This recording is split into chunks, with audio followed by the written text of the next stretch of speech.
حیدرآباد لطیف آباد number 11 Mehr Ali society میں پینے کے صاف پانی کی لائن کا کام تیزی سے جاری ہے اور جلد ہی مکمل ہونے والا ہے۔ اس خوش آئند پیش رفت پر پاکستان پیپلز پارٹی کی جانب سے علاقے میں پانی کی لائن کی فراہمی پر پارٹی قیادت اور متعلقہ ذمہ داران کا شکریہ ادا کیا گیا۔ اس موقع پر مہر علی کی باشعور عوام UC 98 کے صدر سلمان ارائیں، عدنان شاہ، محسن میو اور دیگر ذمہ داران اور ممبران نے کہا کہ پانی کی لائن کی منظوری اور تکمیل سے علاقے کے مکینوں کا دیرینہ مسئلہ حل ہو گیا، جس پر عوام میں خوشی اور اطمینان کی لہر پائی جاتی ہے۔ مہر علی UC 98 کی جانب سے پیپلز پارٹی کے chairman Bilawal Bhutto Zardari, mayor Hyderabad Kashif Ali Shoro, deputy commissioner Hyderabad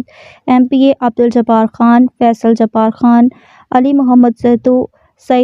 سعید Uddin, chairman Mansoor Rind, vice chairman Ghulam Haider Arain سمیت دیگر متعلقہ حکومتی اہلکاروں کے لیے نیک خواہشات اور شکریہ کا بھی اظہار۔ علاقہ مکینوں نے اس موقع پر اپنی خوشی کا اظہار کرتے ہوئے کہا کہ پانی کی لائن کی فراہمی سے نہ صرف روزمرہ زندگی میں سہولت آئے گی بلکہ علاقہ کی ترقی اور معیار زندگی میں بھی نمایاں بہتری آئے گی۔